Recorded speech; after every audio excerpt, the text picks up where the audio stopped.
வணக்கம். சிங்கம்னு சொன்னாலே நமக்கு என்ன ஞாபகம் வரும்? அதோட கர்ஜனை தானே. நரசிம்மர்னு சொன்னாலே நினைவுக்கு வர்றது அவரோட கட்டுக்கடங்காத கோபம். ஆனா அந்த உக்கிரமான சிங்கமே ஒரு மலையோட உச்சியில கண்ணை மூடி ரொம்ப அமைதியா யோகத்துல உட்கார்ந்துருக்குன்னு சொன்னா உங்களால நம்ப முடியுமா?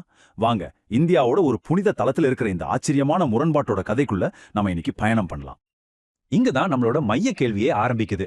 எப்படி ரொம்ப ஆக்ரோஷமான கோபத்தோட உச்சமா பார்க்கப்படுற ஒரு தெய்வம் ஒரு முழுமையான அமைதியான தியான நிலையில இருக்க முடியும்?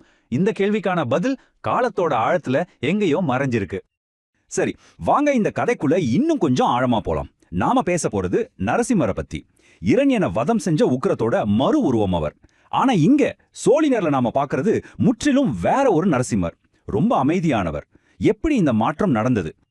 சும்மா கற்பனை பண்ணி பாருங்களேன். நரசிம்மரோட ரெண்டு உருவங்கள்.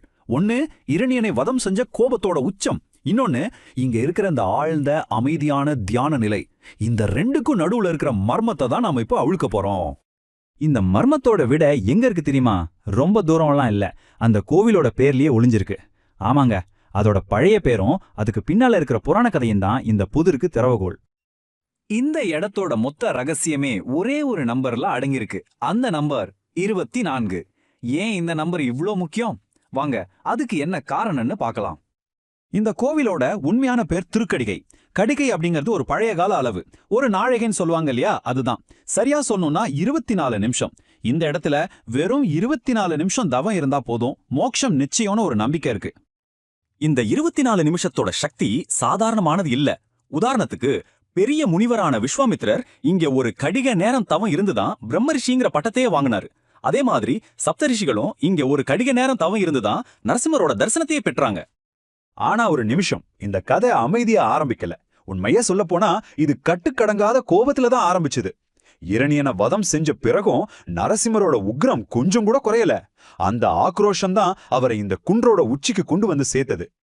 அப்பதான் அவரோட பரம பக்தனான பிரகலாதன் வந்து, சுவாமி, உங்களோட இந்த உக்ர ரூபத்தை என்னால பார்க்க முடியல, எனக்கு உங்க சாந்தமான ரூபத்துல காட்சி கொடுங்கன்னு வேண்டிக்கிட்டான். தன்னோட பக்தனோட கோரிக்கைக்காக தான் நரசிம்மர் தன்னோட கோபத்தை தியானம் மூலமா அமைதியா மாத்திக்கிறதுக்காக இங்க வந்து உட்கார்ந்ததா புராணம் சொல்லுது. அதனாலதான் ஆழ்வார்கள் அவரை ரொம்ப பாசமா அக்காரக்கணின்னு பாடியிருக்காங்க. அக்காரக்கணின்னா இனிப்பான பழம்னு அர்த்தம். எவ்வளவு அழகான உருவகம் பாருங்க. கட்டுப்படுத்த முடியாத கோபம் கட்டுப்படுத்தப்பட்ட அமைதியா மாறும்போது அது எவ்வளவு இனிமையா இருக்கும்னு இது காட்டுது. சரி, இதுவரைக்கும் நாம புராண கதையை பார்த்தோம். இப்போ இந்த அமைதியான தெய்வத்தை தரிசிக்கிறதுக்கு பக்தர்கள் நிஜமாவே எப்படி ஒரு மலைப்பயணம் போறாங்கன்னு பாப்போம். இந்த கோவில்ல 2 மலைகள் இருக்கு. பெரிய மலையில 1305 படிகள் ஏறி போனா யோக நரசிம்மரை தரிசிக்கலாம். இது கொஞ்சம் செங்குத்தான சவாலான பயணம். அதுக்கு எதிர்த்தாப்புல இருக்கிற சின்ன மலையில 406 படிகள் ஏறினா யோக ஆஞ்சநேயரை பார்க்கலாம். இந்த 1305 படிகள் ஏறுறது ஒன்னும் அவ்வளோ சுலபமான காரியம் இல்ல. வழியில உங்களை வரவேற்கிறதுக்கு ஒரு பெரிய குரங்கு பட்டாளமே காத்துட்டு இருக்கோம். அது பக்தர்களுக்கு ஒரு தனி அனுபவம் தான். ஆனா ஜாக்கிரதை, உங்க கையில இருக்கிற பொருட்களை கண்ணிமிக்கிற நேரத்துல பறிச்சுட்டு ஓடிடும். சரி, பெரிய மலையை பத்தி பார்த்தாச்சு. இப்போ வாங்க சின்ன மலைக்கு போவோம். அங்க இன்னொரு பெரிய ஆச்சரியம் காத்துட்டு இருக்கு.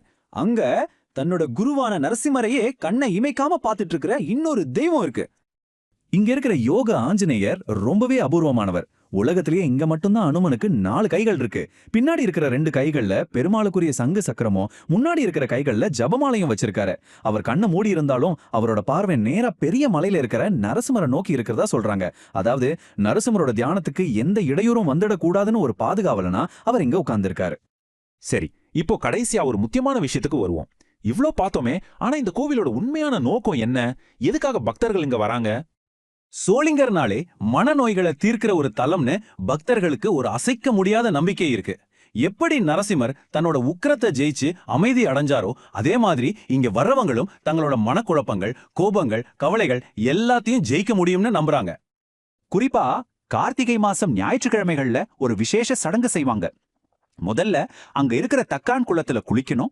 அப்புறம் அந்த ஈர உடையோடவே 1305 படிகளையும் ஏறி நரசிம்மரை வழிபடணும். இப்படி செஞ்சா தீராத நோய்களும் தீரும்னு பக்தர்கள் உறுதியா நம்புறாங்க.